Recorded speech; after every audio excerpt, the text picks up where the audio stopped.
What a wonderful way to start the afternoon. I want to thank once again Mary Prescott, who is the Dallas Symphony Orchestra organist, and she has the privilege of performing on that instrument on a regular basis. What a thrill. And that was part of what our dream was for this conference, is that you would be able to experience in every way possible the offerings of the Arts District, including this magnificent instrument, which will be played several times today. My name is Karen Fulmer, and as National President-elect, it's been my privilege over the last 2 years to serve as the National Chair in creating a national conference of my dreams. At the very beginning, I was told, Karen, you have buildings, paint your dream, or dream your painting, and then paint your dream. I was so inspired when I first walked through the Arts District, and I just felt immersed in the rich offerings with only a few footsteps of one another. And then when I stepped inside this magnificent concert hall and read the name Morten Meyerson on the wall outside in the lobby, I thought I would give almost anything to meet this man and to extend a collective heartfelt thanks to him and all the other people who value the arts so much that they make a generous investment in the community to ensure that high-quality spaces like this have a beautiful home for many generations to come. And nothing fits our theme of choral art, advocate, remember, and teach, than through a facility like the one that we have the privilege to be in today. Fortunately, I was able to make contact with Mr. Meyerson, and he has graciously agreed to share a bit about his life and involvement in choral music, as well as his thoughts about how investing in the arts is essential in building a vibrant community. Hard work through his early life in the military service, through his various executive positions in world-class businesses, and in researching wise investments. That hard work has enabled Mr. Meyerson to be in a position where, through his philanthropic service and his family foundation, which is named after his late son, the David Nathan Meyerson Private Family Foundation, he can make a significant difference in the lives of thousands of people on a daily basis. I would like to extend a recognition because Mr. Meyerson's mother, Bernice, is here, and as like every proud mom, she's extremely proud of her son, as well she should be. So would you please join me in extending a very warm ACDA welcome to Mr. Morten Meyerson.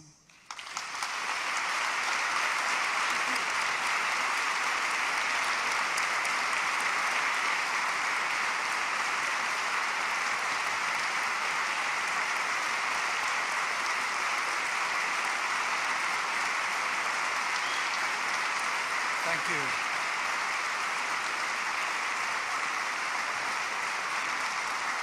Thank you very much.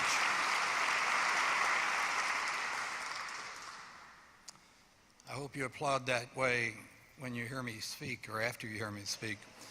I'd like to welcome you to Dallas and to our Symphony Hall. I've been given 5 to 7 minutes to tell you a little bit about myself and about the integration of choral music in my life, in my business, and in Dallas. I was a liberal arts graduate at the University of Texas in Austin, and I'm very interested in history, so I'm going to start in the year 1937. My mother was pregnant with me, and she did something that no people did at that time. She played classical music when I was in utero. After I was born, she played classical music every day while I was in the bassinet. When I was 4 years old, she took me to my first concert at the Utopian Club. When I was 5 years old, she marched me down the street and handed me over to a teacher for my first piano teacher. We sang, this is in the 1940s, there was a war going on. There was no entertainment, no TV, no nothing. So we sang at family gatherings. I was the kid they put on the piano bench and sang for our family. When I was in junior high school in the 7th grade, I joined the Glee Club, and they selected me to do a solo part in a performance. And I went on stage and forgot the lyrics. That was the end of my solo career. I've never sung another solo since the 7th grade.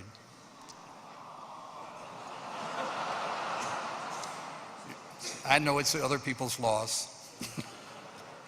But I did stay in Glee Club. I loved to sing, and I sang in high school. But the breakthrough in my life was when I went to the University of Texas. I was in the music building fooling around in one of the piano practice rooms, and I walked out and I heard somebody singing choral music, and I walked into a small auditorium, and I sat in the back of the room, and Morris Beachy had just come from Southern California to take over the choir, the a cappella choir, and I sat back there and listened, and he stopped the rehearsal and said, "Who are you?" And I said, "My name's Meyerson." He said, "Do you sing?" And I said, "I used to." And he said, "What part?" And I said, "I'm a second bass." He said, "We need second basses. Come down and join us." That's a true story, and that was my audition. And I sat down, and we sang a beautiful piece of music. And for 4 years, 5 days a week, I went to the a cappella choir and traveled with them and sang. I quit singing after I left the university for 36 years, and I received a card from Morris Beachy saying that he was putting together a choir of alums to travel in Europe for the 2000th anniversary of Austria. And so I started again. And I've done 3 European tours. It was absolutely phenomenal, and music came back into my life. So it was wonderful. I came to Dallas. I sang with David Davidson, and have recently sang Mahler 2. So I've been involved the entire time doing this. Now, on the Symphony Hall, I'd love to give you the real story, but I can't because I have no time. But I basically was made chairman of a committee to figure out what to do. Where you're sitting was, when I started working on this, a dairy. Literally, trucks came in, etc. There was no arts district, no nothing. I was handed the job to figure out what to do. I worked on it for 10 years, had a small committee of 7 people. It was maybe the most meaningful thing I've ever done in my life. It was phenomenal. And then when I heard the first downbeat, when the symphony started playing in 1989, when we opened this, it was thrilling, and it is a thrill every time I come in here. I normally come with my mother, who's sitting upstairs in her place. She's 95 years old and refuses not to come to the symphony. So I bring her in a wheelchair. Okay, so the conclusion of what I wanted to say was that I'm one of those, the people in business. People look at me who know me from business and think of me as a systems engineer, a software designer, a techie, a CEO of a company, or something like that. I'm really none of the above. I'm that, but I'm a father. I am a grandfather. I am a musician.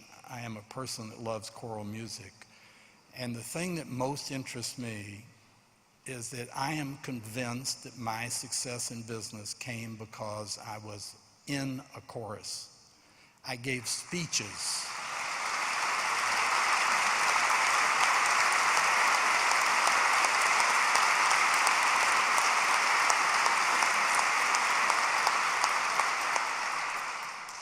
have given speeches, I've probably given 500 speeches to people all across the country explaining how singing in a chorus is the purest form of community that exists. There are no stars. You have to sing together. You have to play off the person standing next to you, your section. You have to have discipline. Everything you have to do in business or anything of importance you learn in a choir. And anybody that wants to be great should sing in a choir, in my opinion.